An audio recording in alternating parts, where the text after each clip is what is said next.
Hello friends, this is Neeru. आज हम लोग सीडीपी से रिलेटेड यानी यूपी टेट और सी टेट में जितने भी इम्पोर्टेंट क्वेश्चंस हमारे थ्योरी से रिलेटेड आते हैं उस पर हम डिस्कशन करेंगे।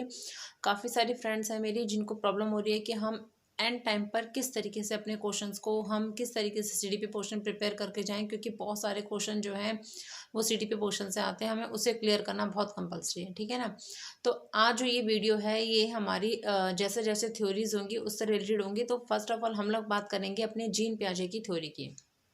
तो जीन पियाजे की थ्योरी हम स्टार्ट करने जा रहे हैं। इससे रिलेटेड जितने भी क्वेश्चंस बनते हैं या अब तक जो भी क्वेश्चन बनते आए हैं, ठीक है, तो डीपली स्टडी करेंगे हम जीन पियाजे की थ्योरी का। Now let's start. Yes friends, तो आप लोग देखेंगे पहले हमें पता होना चाहिए कि जीन पियाजे जो है वो कहाँ से बिलोंग करते थे। तो देखेंगे आप लोग जो जीन पियाजे हैं, जीन पियाजे का आपको बर्थ और ये कहाँ से बिलोंग करते हैं दो चीज़ें याद होनी चाहिए। ठीक है, तो जीन पियाजे जो है हमारे स्विस यानी स्विट्ज़रलैंड से आप याद रखेंगे। तो आप याद रखेंगे ये जो हमारे स्विट्ज़रलैंड से बिलोंग करते हैं। ठीक है, पहली बात ये कि हमारे ये स्विट्ज़रलैंड से बिलोंग करते हैं। सेकंड थिंग आप देखोगे 1896 इनका बर्थ प्लेस है। दो चीज़, ठीक है, पहले याद रखना है कि इनका जो बर्थ है यानी ये कहाँ से बिलोंग करते हैं, स्विट्ज़रलैंड से। सेकंड चीज़ आप याद रखेंगे कि इनका जो बर्थ है वो 1896 में हुआ था। अच्छा, फिर आपका आएगा कि जीन पियाजे की थ्योरी का नेम क्या है। तो आपको याद रखना है जीन पियाजे की जो सबसे ज़्यादा फेमस हुई थी, वैसे तो इन्होंने नैतिक विकास का सिद्धांत भी दिया है, बट जो ये बहुत ज़्यादा फेमस हो गए थे वो इनकी थ्योरी थी संज्ञानात्मक विकास का सिद्धांत। ठीक है, तो आपको ध्यान रखना कॉग्निटिव थ्योरी इंग्लिश में हम इसे बोलते हैं संज्ञानात्मक विकास का सिद्धांत। ये की पॉइंट्स है जो हमेशा आपको याद रखने हैं। संज्ञानात्मक विकास का सिद्धांत, ठीक है, आप विकास का सिद्धांत, ठीक है,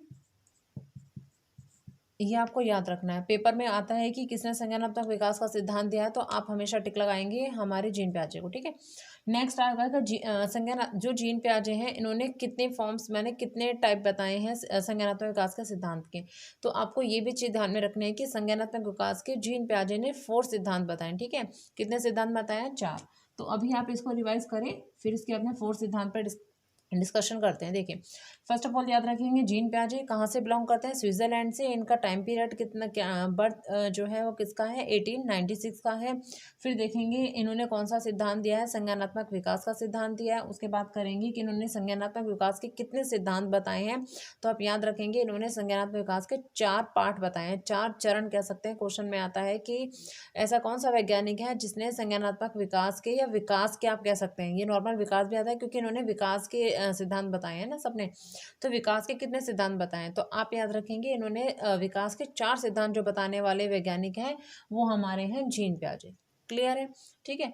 अब नेक्स्ट हम बात करते हैं कि इन्होंने एक स्कीमा भी पहले 4 सिद्धांत कर रहे थे, फिर एक स्कीमा से रिलेटेड जो क्वेश्चंस पूछे जाते हैं उसकी भी बात हम बाद में करेंगे। ओके, नाउ हम बात करते हैं, यस, अब हम बात करते हैं कि अपने फर्स्ट जो स्टेज है वो है सेंसरी मोटर स्टेज। अच्छा, आपको ये ध्यान रखना है कि पहली स्टेज होती है, इसको हिंदी में संवेगात्मक अवस्था भी कहते हैं। तो आप इंग्लिश की तरफ फोकस करेंगे। जब आपका एग्जाम आएगा तो दोनों बाइलिंगुअल लैंग्वेज होती है, आपको सिर्फ इंग्लिश पे फोकस करना है सीडीपी के लिए, क्योंकि उसमें क्या होता है, उसमें लैंग्वेज थोड़ी सी घुमा के आती है हिंदी वाले पोर्शन में, बट इंग्लिश में फिक्स रहती है कि यही वर्ड आएगा आपका। ठीक है, तो ये आपके लिए ईजी रहेगा।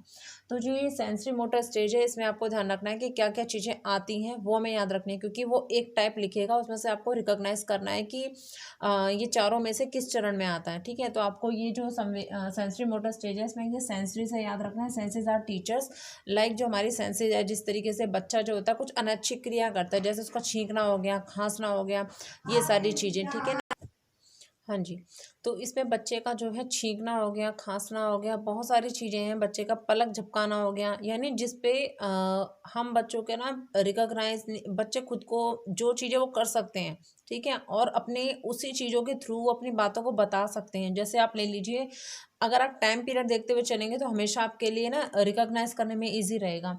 जैसे सेंसरी मोटर स्टेज का टाइम पीरियड 0 to 2 साल है, तो इस 2 साल का बच्चा आप देख सकते हैं अपनी बातें कहने का पैटर्न क्या होता है। जैसे वो रोएगा तो आप पहचान पाएंगे कि उसे भूख लग रही है, अदरवाइज मुंह से तो बोलेगा नहीं कि मुझे भूख लग रही है।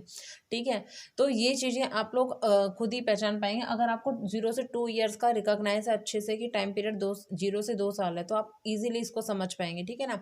अब इसमें जो लिमिटेड 4-5 पॉइंट्स हैं वही वही याद रखने हैं, वही एग्जाम में ऑलवेज रिपीट होते रहते हैं। जैसे कि आप देखेंगे 0 से 2 साल में होता है सेंसेस आर टीचर्स, ये क्वेश्चन में आएगा कि सेंसेस आर टीचर्स, ठीक है, क्या आएगा, सेंसेस आर टीचर्स। तो ऐसा कहाँ पर होता है, ऐसा किस स्टेज में होता है, तो आपको ध्यान रखना फर्स्ट स्टेज है, ये आपकी जो सेंसरी मोटर स्टेज है, पहला चरण है यानी फर्स्ट स्टेज है। सेकंड कहेंगे इमिटेशन।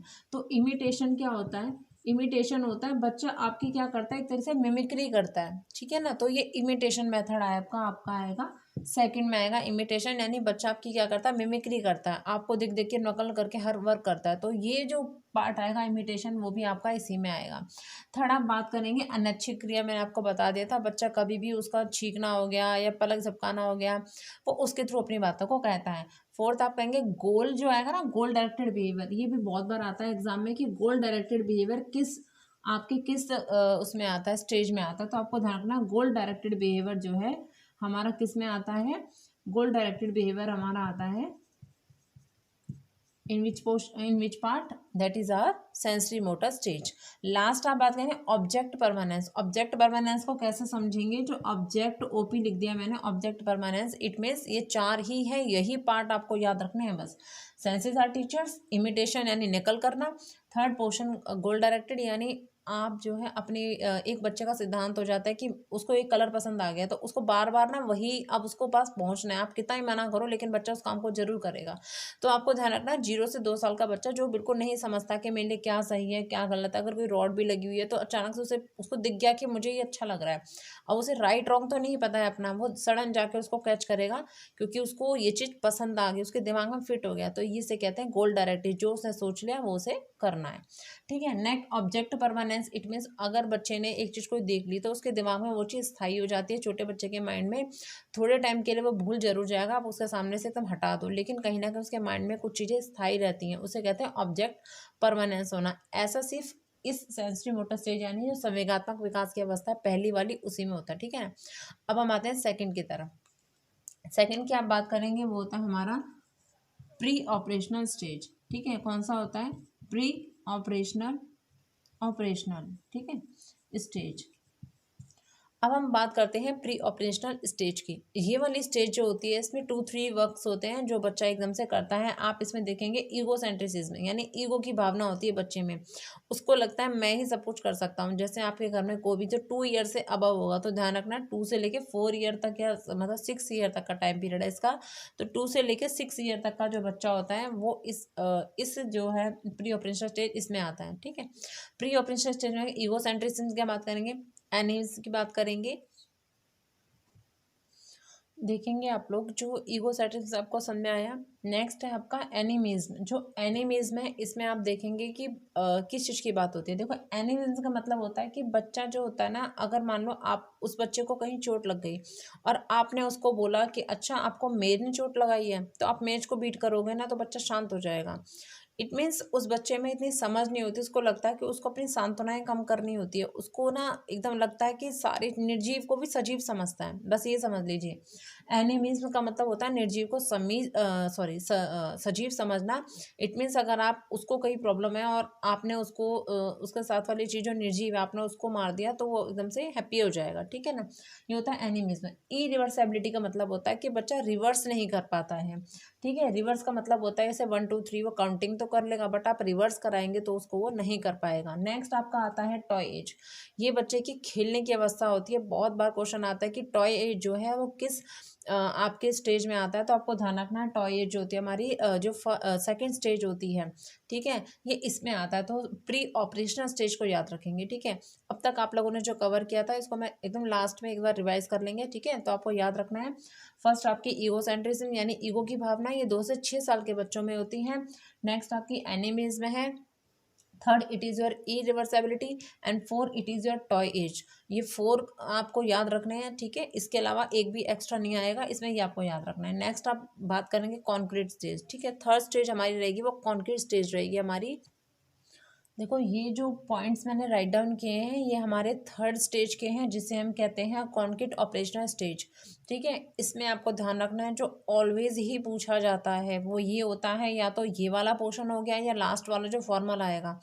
उन दोनों में पूछा जाता है कि जो थर्ड वाला पोर्शन है ना, इसमें क्योंकि सेकंड वाले में बच्चा कुछ भी रिकॉग्नाइज नहीं कर पा रहा है, ठीक है, अपनी जो उसकी लॉजिक लगाने की थॉट है वो एकदम बंद हो चुकी है, वो निर्जीव को भी सजीव समझ रहा है, यानी उसका थॉट बिल्कुल नहीं लगा रहा है। तो आपको इस वाले क्वेश्चन में जो ऑलमोस्ट आता ही आता है, हर बार आया है कि बच्चा किसी भी चीज को देखकर तर्क लगाकर कोई चीज वर्क कर रहा है, बार बार यही लाइन रिपीट होती है एग्जाम में कि तर्क लगाकर जब बच्चा किसी काम को कर रहा है तो वो कौन सी स्टेज है, तो वो विकास की थर्ड स्टेज है, ये आपको ध्यान रखना है, ठीक है। ये बहुत बार क्वेश्चन आया हुआ है, तो आपको ध्यान रखना है कि अगर बच्चा तर्क लगाकर किसी काम को कर रहा है तो हमारे विकास की कौन सी स्टेज है, वो हमारी विकास की हमारी थर्ड स्टेज है, जिसे आप क्या बोलते हैं, कॉन्क्रीट ऑपरेशनल स्टेज, ठीक है। अब जो कॉन्क्रीट ऑपरेशन स्टेज है उसमें बच्चा क्या है, रिवर्सेबिलिटी होती है, क्योंकि अब हमेशा ध्यान रखना, देखो फर्स्ट वाले में क्या होगा, बच्चा जो है कुछ भी चीज़ नहीं जानता, वो उसकी अनच्छी क्रिया है। सेकेंड वाले में बच्चा बस एज की तरफ से ध्यान रखना, एज इतनी है बच्चा ये काम नहीं कर पा रहा है, यानी हमें आपको हिंट मिल जाएगी और अच्छे से आप आंसर अटेम्प्ट कर पाएंगे। सेकंड वाली होगा 206, 206 में बच्चा क्या करेगा, निर्जीव को सजीव समझ रहा है, इमिट वो क्या कहता है, निर्जीव को सजीव समझ लगाता है, काउंटिंग सीरियल वाइज कर लेता है बट उसको रिवर्स नहीं कर पाता है। तो आप ध्यान रखेंगे थर्ड वाला जैसे ही पोर्शन आएगा बच्चा लॉजिक भी लगाएगा, चीज़ों को रिवर्स भी करेगा, यानी अगर वो सीधा पोर्शन पढ़ रहा है तो उसका उल्टा भी वो करना जानता है। यहाँ पर बच्चा अपनी लॉजिक लगाएगा, थॉट लगा सकता है, किसी भी चीज़ को मतलब सामने देख के रिस्पॉन्स करेगा, बट ऐसा नहीं है कि उसके सामने चीज़ नहीं है और आपने कोई क्वेश्चन पूछ दिया गांधी जी के बारे में बताओ तो वो कुछ भी नहीं बताएगा, ठीक है। अगर आपने उस सामने ट्री रख दिया या कुछ ऐसा मूर्त चीज़ें कह सकते हैं आप, तो बच्चा उसको लॉजिक लगा के बोल सकता है। ये चीज़ भी ध्यान रखेंगे, सिर्फ लॉजिक वाली चीज़ें बोल सकता है बच्चा, जो मूर्त चीज़ें जिसे वो देख रहा है वो उसके लिए आपको रिस्पॉन्सिबल कर सकता है, ठीक है, लेकिन जो उसने चीज़ें देखी नहीं है वो उसके लिए कभी भी आपको रिस्पॉन्स इस स्टेज में नहीं करेगा, वो लास्ट स्टेज होगी। और उस पर भी क्वेश्चन यही आता है कि बच्चा हाइपोथेसिस कहाँ लगाता है, तो वहाँ आपका फोर्थ स्टेज आएगा। जो थर्ड वाली स्टेज है उससे जो क्वेश्चंस बनेंगे वो यही बनेंगे। देखो रिवर्सेबिलिटी क्योंकि सेकंड में नहीं कर रहा था तो थर्ड में कर लिया, लॉजिक लगाएगा, सेकंड में नहीं करा तो थर्ड में करेगा। कंजर्वेशन होता है कि जैसे बच्चे ने नाप तौल जो कहते हैं वो बच्चों को अभी सेकंड स्टेज में नहीं आता है, कि वो क्या करता है, जैसे अपने ग्लास में सामान दे दिया, एक कटोरी में दे दिया, तो बच्चे को वो जो ग्लास वाला सामान है ना वो ज़्यादा लगेगा, कटोरी वाला नहीं लगेगा। हालांकि दोनों चीज़ें इक्वल हैं बट फिर भी बच्चा नहीं समझ पाएगा, क्योंकि वो 2 से 6 साल का, उसको करते हैं ना बच्चे थोड़ा सा कि ये ज़्यादा ये कम है, वो नहीं समझ पाएगा। लेकिन बच्चा जैसे ही 6 वाली स्टेज में आ जाएगा आपका, यानी 6 क्रॉस कर जाएगा, 7 to 11 में आएगा, तो ये जो स्टेज याद रखनी है आपको 7 to 11 में है, 7 से 11 की अवस्था में आएगा, तो चीज़ें इजीली समझ जाता है कि हमें करना क्या है। नेक्स्ट आपका कंजर्वेशन हो गया। गैंग एज ग्रुपिंग जो करता है बच्चा 7 से 11 साल का, आप जानते हैं 7 से 11 साल का बच्चा आपकी जो है फोर्थ फिफ्थ स्टैंडर्ड का बच्चा होता है, ठीक है। यानी आप बात कर लेंगे ग्रुपिंग एक तरह से जैसे कि 6 के ऊपर भी फर्स्ट क्लास में बच्चे आ जाते हैं हमारे, तो सेकंड आप लेके चलें, तो सेकंड से लेके फिफ्थ क्लास तक का जो बच्चा होता है हमारा, फिफ्थ सिक्स का, वो ग्रुपिंग यानी गैंग एज उनका फ्रेंड सर्कल बनना स्टार्ट हो जाता है। ये भी क्वेश्चन आता है कि गैंग एज जो है किस स्टेज में बनती है, तो मैंने आपको ये भी बता दिया। देखो क्वेश्चन कहाँ से बनेंगे, रिवर्सेबिलिटी का बहुत रेयर बनता है, सबसे ज़्यादा बनता है लॉजिक वाला, बहुत टाइम बना हुआ क्वेश्चन है, मैंने भी बहुत बार मतलब 2 बार जो सीटेट दिया दोनों में ये बार क्वेश्चन आया था कि जो मूर्त चीज़ों को देख के बच्चा रिस्पॉन्स कब करेगा, तो आपको ध्यान रखना है कि इसमें लॉजिक वाला जो आपकी थर्ड स्टेज आएगी, नहीं आपकी ये कॉन्क्रीट आ जाएगी और प्री ऑपरेशन वाली नहीं आएगी, ये ऑपरेशनल है, ठीक है। वो सॉरी ये आपकी आएगी कॉन्क्रीट ऑपरेशनल, ठीक है। उसके बाद नेक्स्ट है आपका कंजर्वेशन, आपको क्लियर हो गया, यानी बच्चा जो है माप तोल करना इसमें सीख जाएगा, गैंगेज इसमें बनाएगा, एंड क्लासिफिकेशन वर्गीकरण करेगा, अपने सीक्वेंस में चीज़ों को बांट सकता है, ठीक है ना, छोटा बड़ा बड़ा ऐसे आप सीरीज सिखाते हैं तो बच्चा इजीली इन चीज़ों को कर सकता है। अब हम आते हैं अपनी लास्ट स्टेज पे जो है हमारी फॉर्मल ऑपरेशनल स्टेज। तो देखेंगे आप लोग ये 3 स्टेज मैंने राइट डाउन की हुई है, ये हमारी फोर्थ स्टेज होती है। इसमें जो क्वेश्चन बनता है वो हाइपोथेसिस से सबसे ज़्यादा बनता है, हाइपोथेसिस और एब्स्ट्रैक्ट थिंकिंग। एब्स्ट्रैक्ट थिंकिंग आपसे पूछा जाएगा किस स्टेज में आता है, तो आपको ध्यान रखना है एब्स्ट्रैक्ट थिंकिंग हमारी फोर्थ स्टेज में आता है। नेक्स्ट क्वेश्चन हाइपोथेसिस का बनेगा। हाइपोथेसिस का मतलब होता है बच्चा परिकल्पना स्टार्ट कर देता है, इट मीन्स जैसे मैंने आपको कहा थर्ड स्टेज में क्या होगा, बच्चा देख के किसी चीज़ को रिस्पॉन्स करेगा, अपने सोच थॉट को दे सकता है, बट अमूर्त चीज़ें जो उसने देखी ना हो उसको लेके अगर आप गांधी जी से रिलेटेड कुछ पूछो तो नहीं बता पाएगा, ठीक है। लेकिन इस स्टेज में अगर आपने बच्चे से पूछा कि आप गांधी जी के बारे में क्या जानते हो, तो उसको जो भी चीज़ें उसने नहीं देखी फिर भी वो आपको रिस्पॉन्स कर देगा। नेक्स्ट डाइवर्जेंट है। डाइवर्जेंट का मीनिंग होता है कि बच्चे में अब ये अलग अलग सोच रखता है अपनी, ठीक है, ऐसा नहीं है कि आपने कुछ बोला उस पर बिलीव कर लिया। यहाँ बच्चा आपसे तर्क भी करेगा, आपसे क्वेश्चंस भी पुटअप करेगा, यानी ओवरऑल यहाँ पर बच्चा एकदम फिनिशिंग लाइन में आ जाता है, ठीक है। अब आप एक तरीके से इसको रिवाइज कर लेंगे कि हमने जीन पियाजे का मेरे साथ ही रिवाइज करेंगे क्या हमने पढ़ा है। फर्स्ट ऑफ ऑल जीन पियाजे कहाँ से बिलोंग करते हैं, स्विस से करते हैं। सेकेंड जी उनका डेट ऑफ बर्थ क्या है, 1896। थर्ड उनकी जो थ्योरी है किस पे बिलोंग करती है, संज्ञानात्मक विकास का सिद्धांत। फोर्थ उनकी थ्योरी के कितने पार्ट हैं, 4 पार्ट हैं। पहला बोलेंगे सेंसरी मोटर स्टेज, सेकंड बोलेंगे आप क्या नाम है इसका, हो गया pre operational, then operational, then formal. Pre operational sorry जो सबसे पहले हमने जीन पियाजे की फर्स्ट जो बोला वो बोला सेंसरी मोटर, यानी इसमें बच्चा इमिटेशन करता है, सेंसिस टीचर्स होती हैं। बच्चा जो है वो क्या करता है, गोल डायरेक्टेड बिहेवियर होता है, उसका फिक्स एक चीज़ बन गई उसके माइंड में तो उसे वो करनी ही करनी है, ठीक है, यानी गोल डायरेक्टेड पहली स्टेज। ऑब्जेक्ट परमानेंस, यानी 4 चीज़ें आपको माइंड में रखने, इससे एक्स्ट्रा कुछ भी नहीं आएगा। हो गए 4 पॉइंट। नेक्स्ट आप आएंगे सेकंड जो है आपका आता है प्री ऑपरेशनल स्टेज। इसमें ईगो होती है, बच्चे में ईगो सेंट्रिज्म का क्वेश्चन आता है हमेशा। अहम की भावना कहाँ पाई जाती है, तो आपको ध्यान रखना है ये अहम की भावना बच्चे में सेकेंड स्टेज में पाई जाती है। उसके बाद हम करेंगे एनिमिज्म। एनिमिज्म का मतलब होता है निर्जीव को सजीव समझना। अगर हिंदी में आएगा तो भी याद रखेंगे, इंग्लिश में आएगा एनिमिज्म तो भी याद रखेंगे। नेक्स्ट आएगा इरिवर्सिबिलिटी, यानी चीज़ों को रिवर्स में ले जाना। तो बच्चा कभी भी सेकेंड स्टेज में नहीं करेगा, यानी 2 से जो 6 साल के स्टेजेस में कभी भी ऐसा नहीं करेगा। लास्ट और टॉय एज का ध्यान रखना है।